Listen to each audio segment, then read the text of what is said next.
I watched like this is like from one of your starting newsletter issues because I just wanted to see your thoughts on retention and stuff. Mm. But basically, in the video, and you guys can find it online on his website, which I'll link below too. It's like you go over retention and its importance, but you really highlight a video that was okay-ish at the start for retention, but then it really, really tanks, and it ends with a 10% retention. But the crazy thing is, which I was surprised at how successful it was, it got 6 million views and it resulted in over $200,000 and almost 300,000 subscribers. So, why do you think this video did so well? I think it's his video on like, how I make £12,000 a week or something, passive income ideas, blah, blah, blah. Yeah. I'm pretty sure it's a top 10 passive income. Yeah, I should have asked for that. My bad. But what do you think went so well for this video to have all these amazing results? Yeah, it's I totally get what you mean, because that's I think where people get frustrated with retention, where it doesn't obviously line up with how a video is performing, whether that's retention is great but the video is doing badly, or vice versa. We can sort of speculate about this one. I think for the most part, it was a combination of really good audience fit and timing, because that video was sort of, around the time where I think passive income stuff was really, really blowing up. I can't remember exactly when it came out, whether it was during COVID or just post or just like in that kind of era. But I think that's the video through which I found Ali, and I found him when I had COVID, lying on my bed, and I was like, oh, my life's gone to ruin in these last 10 days.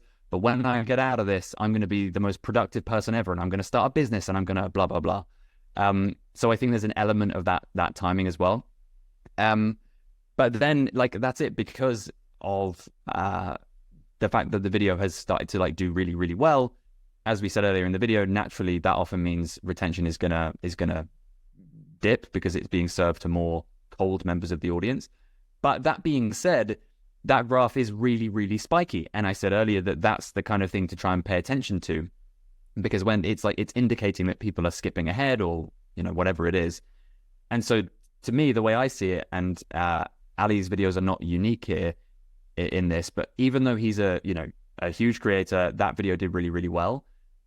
There are definitely things that he could do better in terms of how he scripts stuff. And we've talked about this, he and I extensively, and this was a big point of debate on the team. A lot was, do we do bullet point stuff because Ali can just riff stuff and it's really easy, or do we go really heavy with the scripting side of things?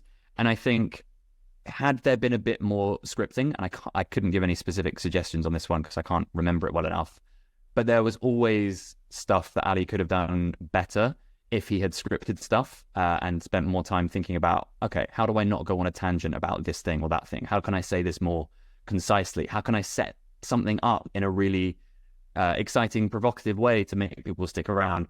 But ultimately, I was speaking to my friend Willem, who was another one of the writers about this, was that there was a kind of trade-off where I think they would just realize, look, for subject matter that's really, really familiar to Ali, does it make sense to pour all this extra time into the script writing to, save like a little bit of time on the day?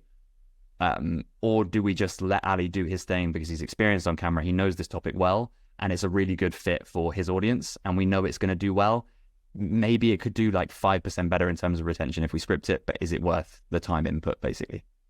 Wow, I never thought about it that way, because the main reason why I write scripts and why most people write scripts, because I can't remember what I'm talking about most of the time. Like, even with bullet points, even at least when I started making videos, I did use the bullet point method. But then right after, there'd be moments like rewatching the video, I'm like, wow, this is not great, and I forgot to mention this point, this point, this point, and now I have to rewrite and re-record, which sucks. So I never thought about it in the sense of, from Ali's perspective, in which he is super smart, super knowledgeable, so he can riff really well. But if there was scripting, could it make it better? And you're on the belief that it could have. Like, what video did you work on where... I'm trying to figure out how to word this. But we'll say, like, what Ali Abdaal videos did you work on in which you really, in the nicest way possible, where you got your way of scripting the entire thing? Or was it just It just never worked out that way. There were definitely, that was always a conversation, and it would switch video to video. It would really depend on what the video was. There was one that was, it was like 7 side hustles to start in 2022, which was a little bit more scripted out. It had, there was this little thing at the end of each segment where it would be like, how easy is it to get started? How easy is it to make your first $100? And then one other thing. And so there was more structure to it, and there was more of that side of things.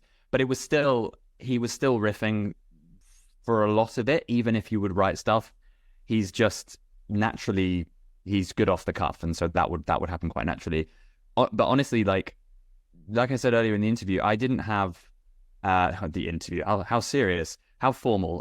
In the conversation, I didn't really have I didn't have enough confidence in myself as a scriptwriter at the time, because I didn't have enough experience and I hadn't formulated any kind of thesis. And so I wouldn't have known what to push at the time, just being totally transparent. However, the best example, I think, from Ali's channel is there's a video that my friend Gwilym, again, who I just mentioned, he wrote, which was a skincare-based one, and that was fully scripted word for word. That was a lot more science-based. There was a lot of research needed, things that Ali wouldn't have known just off the top of his head. And that video outperformed massively. I can't remember how many views it has now, but it's like there was some reassurance that, okay, the inputs justified the outputs here in terms of the time. Whereas if it's him riffing about productivity advice, do we need to pay a scriptwriter to spend 10 hours writing it when Ali can just riff a pretty good video in 20 minutes, you know?